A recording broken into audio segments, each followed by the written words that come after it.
भैया हम भोजपुरी गायक बबुआ विकास उर्फ राजा जी सवेता डिजिटल रिकॉर्डिंग स्टूडियो के माध्यम से सावन के पहला एल्बम जात बा जेमे के निर्माता निर्देशक हमार बड़ भैया मदन जी बारे रगो सबे के सहयोग से ही हम अपन पहिलका एल्बम भेजतानी रगो सब सुनी प्यार दुलार दी आगे बढ़ाई। तू लता नगद से आगे सुइया पहरिया बाबा हो सुना बाबा हो रही याने गड़ेला कंकरिया ए बाबा हो रही याने चुभेला कंकरिया। सुलता नगद से आगे सुइया पहरिया बाबा हो सुना बाबा हो रही याने गड़ेला कंकरिया ए बाबा हो चू भेला रोड़ावा कंकरिया। ए बाबा राउर महिमा तो बरिया पार बा ए मदन जी ना होके तरह मौगा हाथ से चल दी आ साथ में गंगा पीपर से विकेश भाई के ले ले आ यहाँ से तो पैसे मनु भाई हटले बारे। हाँ प्रेम से बोलो शिव शंकर भगवान की। श्वेता डिजिटल रिकॉर्डिंग स्टूडियो चिड़िया।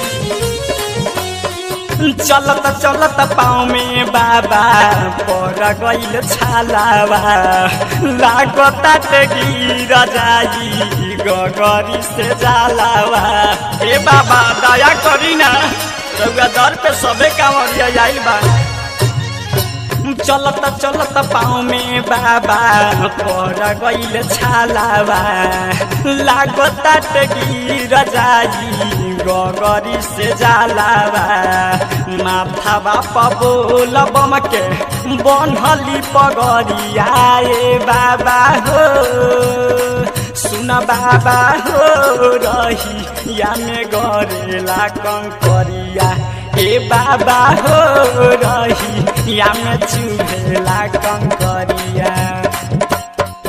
ए आदित्य भाई का कहतनी बो देखी बाबा से सब कमरिया अर्जी करता कहता कि ए बाबा आखिर काहे रउआ पर्वत पहाड़ पर बसल बानी रउए देन में कि सब के हुआ महल या टारी को बा।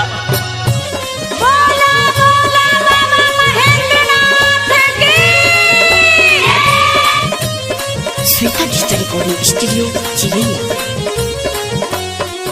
पूछता ये बतिया बाबा सारा तोर कमरिया काहे जाके बस गईल जंगल पहरिया ए बाबा दया करी।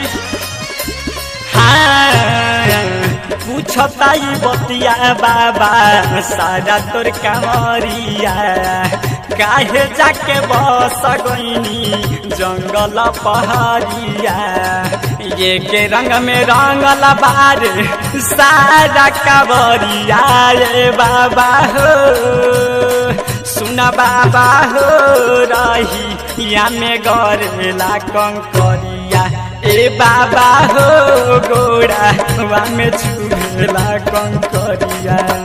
उमेश जी सिलाई वाला काम छोड़ी चली देवघर से बाबा से मुलाकात करके आई और साथ में मोतिहारी वाला सौरभ भैया के ले ली काहे कि सावन में पवन लागेला सब कांवरिया जब बाबा के दरबार में जाला का हो।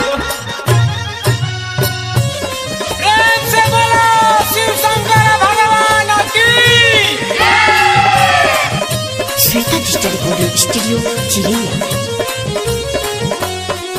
बबुआ विकास अइले तोहरो दुआरिया मदन प्रेमी मोनू बनले पुजारिया हे बाबा दया करी।